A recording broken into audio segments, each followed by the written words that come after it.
Okay, this is Your Heart Belongs to Me by Dean Koontz. Chapter 34. In the closet, Ryan pressed a hidden switch. A panel slid aside, revealing the 18-inch square steel face of the wall safe.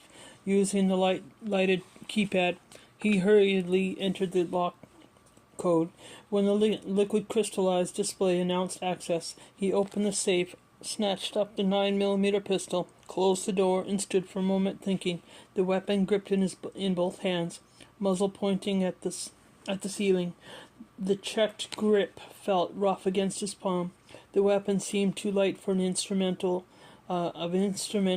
of mortal consequences. He did not want to kill anyone, but he had not survived this far to die easily. Barefoot in pajamas, he left the closet, crossed the bedroom, and entered the retreat.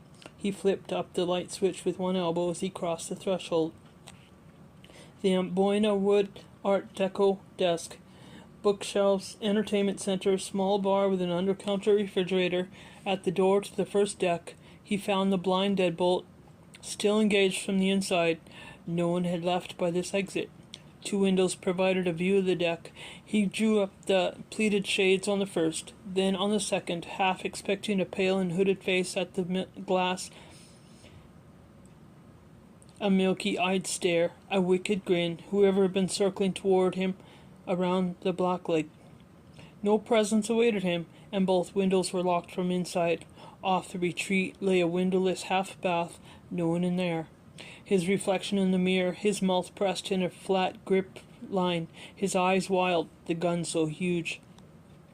Returning to the bedroom, at the door to the second deck, he found the blind deadbolt engaged. No one had departed by the exit either. Three windows, one inoperable, the other two locked. A gust of wind, a shatter of rain against the glass caused his heart to jump. Nowhere to hide except under the bed. Although no one but an anorexic model could slip underneath a low-profile king-size job with sideboards. Ryan dropped to his knees anyway and peered into that space, where, because of the superb house cleaning, he found not even a ball of dust. The foyer, the main door, deadbolt locked. Bathroom, a large open space, the marble floor, cold under his bare feet. Nothing moved but Ryan's nervous reflections. A door led to a water closet, another to a walk-in linen storage. No one in that space either. His expansive personal closet had no open shelves. Only drawers for folded items. Hanging clothes were behind closet doors. By pushing the suits and shirts aside on the rods, a grown man could have hidden in any of the dozen different compartments. Ryan opened all the doors, but confronted no intruder. To have left the pendant on the pillow after Ryan had locked himself in the suite for the night. Someone must have been in there with him, yet no one remained, and no exit had been opened. He returned to his bed, holding the pistol at his side, and stood staring at the pendant. A patter like a pack of scurrying rats in the closet. He looked up. Not rats. Rain. On the slate roof, rain. If anyone had come into the suite from a deck, through a door or a window, they would have dripped on the carpet. Ryan would have felt the moisture under his bare feet. No one had been there. Someone had been there. Unreason. As if the pendant... Sorry, just looking outside. As if the pendant were bewitched to touch it would ensure the transmission of a curse. Ryan hesitated to pick it up, but curiosity kills more than cats. As it lay on the pillow, the gold heart revealed a single side, softly, burnished in his hand, dangling from the chain. The other side came into view. Two words engraved, "Be mine." The pendant was not a locket. He was relieved that it was not a locket. If it had been a locket, it would have contained something that he would not have wanted to see. "Be mine." As he wondered at those words, recalling the tiny candy hearts, a memory troubled him. the open wall safe, as in the grip of fear he had snatched up the pistol.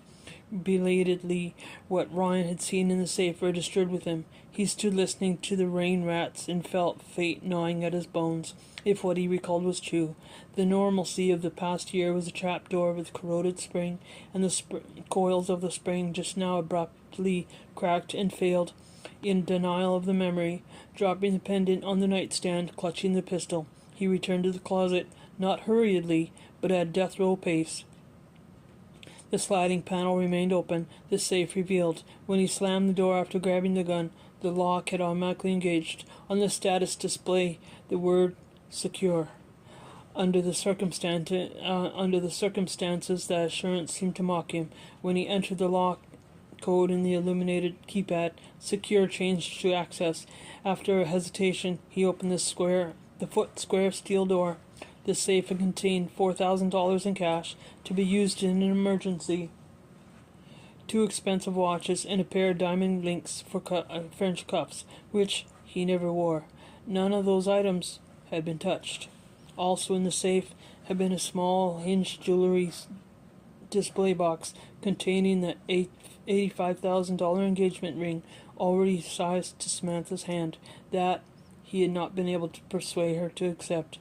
The box remained. When Ryan opened it, the ring sparkled. The previous night, he had also stowed the candy hearts in this safe, the ribbon-tied cellophane bag, and all that it contained were gone. This he had seen, but not registered when, minutes before, he had been frantic to retrieve the pistol. When he had not noticed it earlier, but now discovered that the box of 9mm cartridges had also been taken. He did not need to sort through the contents of the small compartment. The box could not be buried underneath the other items. They were follies, and small. The box was full of mortality, big and heavy. Ryan could not, at least, at first understand why an intruder finding the safe would take the bullets, but not the delivery service, leaving him with 10 rounds for defense. Yes, well, of course. He ejected the magazine from the pistol. The 10 cartridges had been removed from it as well. Believing as he did in the necessity of action, Ryan had plunged it into a search for an intruder, racing from room to room, tearing open doors, armed with a useless weapon, discovering no one to shoot. But now he had been pride-shot and humiliated by the metaphoric bullet of his adversary's mockery. Channel 35.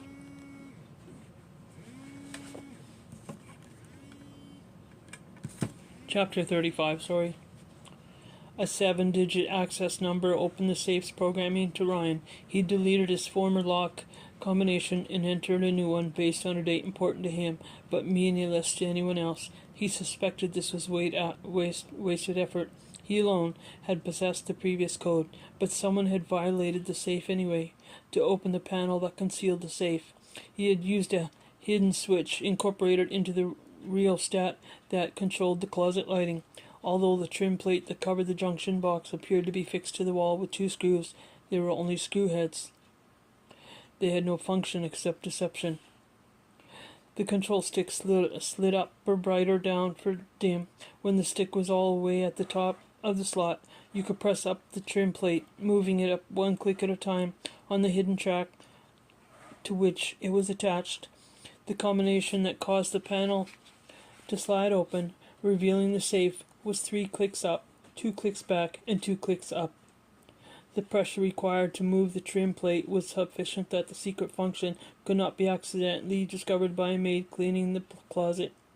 A local alarm company, vetted and recommended by Wilson Mott, had installed both the small safe and a concealed walk-in model on the ground floor. They were bonded, with a long history of reliable service, and Ryan doubted that one of his employees were tormenting him. Tormenting seemed to be the operative word, for if its immediate intention had been to harm him, he would already be dead. Torment was a form of violence. However, anyone who enjoyed inflicting it might be expected to move from psychological torment to physical, even to murder. He put the useless pistol in the safe. In addition to removing the ammunition, the intruder might have tampered with the weapon. Ryan did not know enough about guns to trust his examination of the 9mm to reveal any subtle but critical damage that had been done to it. Before he bought another box of cartridges, loaded and tested the pistol, he would have it examined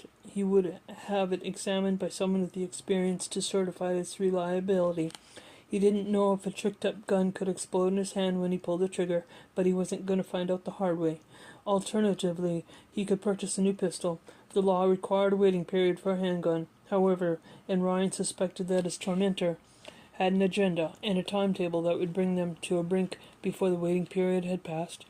As he closed the safe and watched the concealing panel slid into place, he realized that if the intruder had known about the wall safe, another secret of the house that most likely also been compromised. In the bedroom once more, he plucked an electronic key from the nightstand. He went to a 6-foot by 6-foot painting that was mounted tight to the south wall and held the blunt end of the key to one of his eyes of the tiger in the painting. Behind the very spot, a lock code reader triggered the release of the bolts that held in place the painting and the portion of the wall to which it was attached. Most houses of this size and complexity featured a panic room in which the owners could take refuge in the event of a home invasion, robbery, or a similar crisis. This one measured 12 by 16 feet. The door that was a painting swung inward. Brian stepped over the raised threshold in a fireproof space formed of poured-in-place concrete, lined with quarter-inch steel plate and upholstered in the highest quality soundproofing.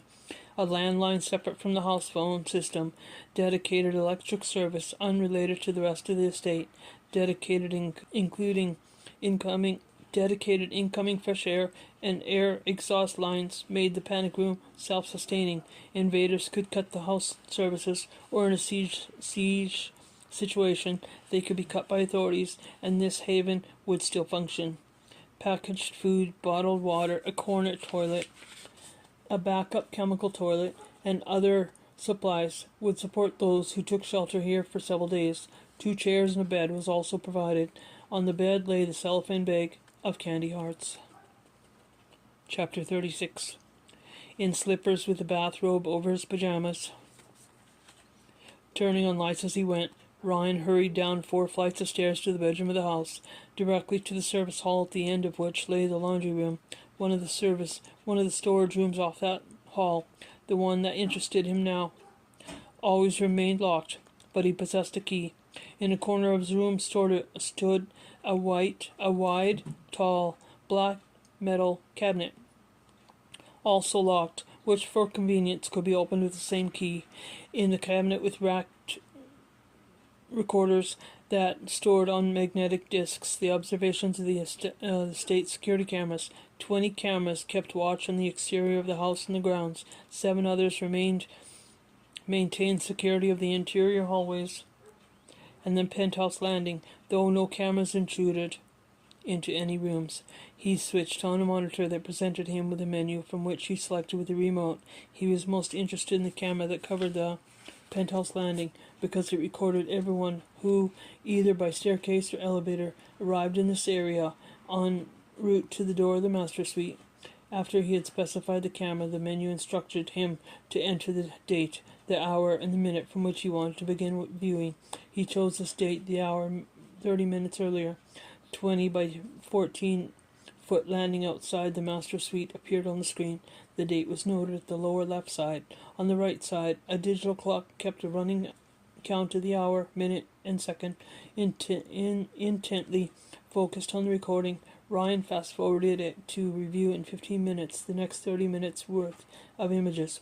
Near the beginning, he watched himself come off the stairs and proceed to the master suite door, carrying Samantha's book on his way to bed. To conserve storage space, the camera didn't record full video, but took a snapshot every half second of screen. Sorry for that. Where do I gotta find it? Near the beginning, he watched himself come off the stairs and proceed to the master suite door, carrying Samantha's book on his way to bed.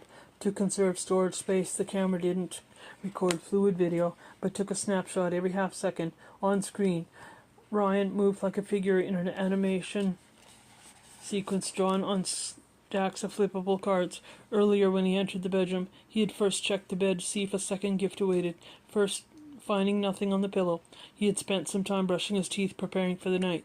Now, minute after minute, the camera failed to show anyone entering the locked master suite after him. Here it was proof that when he had gone into the suite, an intruder must have been there already in the retreat of the bedroom. While Ryan had gotten ready for bed, the unknown, but now soon to be seen, giver of gifts had placed the pendant and left the suite, somehow locking the blind deadbolt upon exiting. But the video failed to support that theory. No one came out of the master suite until Ryan himself appeared again, this time wearing a bathrobe over his pajamas, hurrying to the stairs and ultimately to this room in which he now studied the security recording his search of the suite. Following the discovery of the heart pendant, and though and been thorough, he had not missed any place where even a small child could have hidden. Now he accessed the recording made by the camera that covered the third floor deck outside the master suite retreat, and studied the same time period. A single deck lamp provided enough light for the night vision camera to present a picture nearly as bright as one taken during the day. No one departed by the door or by one of those two windows either.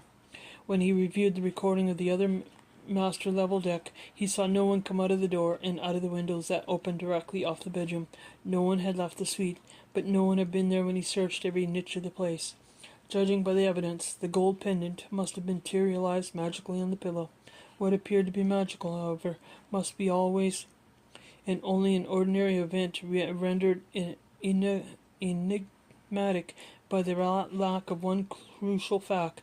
Ryan racked his brain to think of what the fact might be, but both reason and imagination failed him. Frustrated about a switch off the monitor, he decided to take a look at the recordings made at twilight the previous day on the south lawn, when he had been reading in the solarium and had discovered he was under observation. 2 cameras covered that area. The system stored all these recordings for 30 days, then dumped them unless otherwise instructed. The first camera mounted on the house provided approximately the view that Ryan would have had from his armchair. It presented now the clotted grey goose down grey, the drizzle, the solemn trees, the slithering fog, the saturated yard across which the hooded trespasser had glided. He ran the scene beginning prior to the onset of the twilight, and watched as the watery light drained from the day. Night came, but the intruder did not. Disbelieving, having fast-forwarded through the recording, Ryan watched it again, but in real time, which seemed interminable. Sky, rain, trees, fog, inconstant light fading to darkness, but no visitor, either ominous or otherwise. The second south lawn camera was mounted on a limb of an Indian laurel, covering some of the same ground from a different angle. The 3 deodar cedars, from the shades of which the hooded figure had made its second appearance, was central to this view. Through the fading light into dark fell, no phantom glided forth from beneath the majestic drooping boughs of the cedars. The previous evening, damn it, he had seen something. He had not merely hallucinated the figure. It was neither a trick of the rain and fog nor a reflection on the glass of some palm or fern in the solarium. He'd seen someone in a hooded raincoat, maybe a woman, moving and wet and real. The watcher in the rain was as real as the candy hearts, as real as the gold heart pendant that lay now, where? On the nightstand? Yes. After holding it by the chain and seeing the inscription, he put it on the nightstand. Later, after finding the cellophane bag of candy in the panic room, he had put that on the nightstand as well. Ryan switched off the monitor, locked the cabinet, left the storage room, locked the door, and returned to the master suite, overcome by a grim expectation. On the nightstand stood only the lamp and the clock. The bag of candy and the pendant were gone. A frantic but exhaustive search of the master suite turned up neither item. When, last of all, he opened the safe with the new combination they had recently programmed, the pendant and the candy hearts were not in there either, and like the ammunition before, the pistol had been taken. Chapter 37. Because the master suite was not secure, Ryan could not assume that he would be safe when sleeping. He considered spending the night in one of the guest quarters or bedding down in an unlikely place, such as the laundry. But if he was not safe in the third-floor redoubt, no haven existed anywhere within these walls. Briefly, he considered decamping to a hotel, but indignation as these violations of his privacy swiftly swelled into a righteous anger. He had not lived through a heart transplant only to run like a frightened child from a tormentor whose pranks were so sophisticated in execution, from insipid in concept, the kind of psycho movie crap that made teenage girls scream in terror and delight. Denied a gun, he went into the retreat to choose a knife. The under-counter refrigerator contained not only soft drinks and bottled water, but also items in which he sometimes snacked: a variety of cheeses, a few pieces of fresh fruit. A drawer in the bar cabinet contained utensils, including flatware and knives. There were a paring knife to peel the fruit, a standard kitchen knife with an 8-inch blade, and a more pointed knife with a serrated edge. He chose the kitchen knife and returned with it to the bedroom. He placed it under the pillow beside his, on which Samantha had not rested her head in a long time.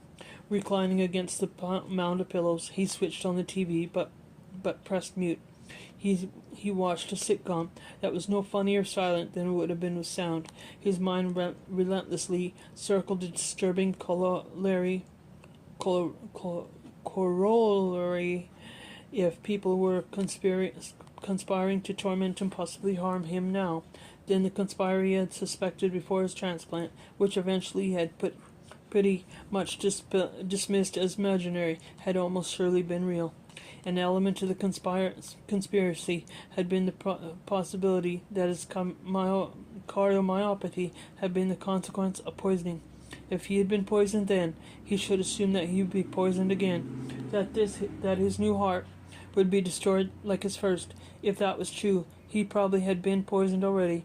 Trusting his new staff, he had eaten and drunk what they served. He wondered how long after poisoning the heart muscle damage manifested. Of course, the staff might be innocent, if some stranger could come and go from the home as well, at will. Undetected, the ingredients of Ryan's meals might have been poisoned without the involvement of the Amories or their assistants. An alternative assumption and a corollary demanded consideration. If the perceived conspiracy and poisoning before his transplant had been imagined, then the current incidences might be imagined too. Indeed, he had nothing, not the raincoat hooded presence on video, not the pendant, not the candy, to prove that any of these recent taunting incidences had occurred. Before his transplant, he had been on 3 medications that Dr. Gupta prescribed. Post-surgery, he took 28. If a drug or combination of drugs could, as a side effect, induce paranoia, delusions, and hallucinations, he was at greater risk now than he had been a previous year. But he knew that he was not delusional. He knew he was not. Simmering anger instead of fear, determination to be the hunter instead of the prey, kept Ryan's mind circling around the puzzle in an alternatively widening and shrinking gyre, circling in search of a single loose thread that, when plucked from would unravel the mystery into truth. Bafflement hardened into frustration until he wanted to scream to vent his exasperation. Instead, he picked up Samantha's book for distraction. Earlier in the day, he had reached the 27 of 66 chapters in his third reading of the novel. Now, within a single paragraph, Sam's prose again bewitched him. Once, while working on the book, she had spoke of subtext. He knew what that was. The underlying explicit meaning of a story, which the writer never directly expressed. Not all works of fiction had subtext. Perhaps most did not. Samantha said that readers did not need to be consciously aware of the subtext to enjoy a story fully, because if the tale had been told well, they would subconsciously absorb the explicit meaning. In fact, the emotional effect of the subtext frequently could be more powerful, and the reader was not able to put it into words when it slammed him hard without his quite understanding by what he had been slammed.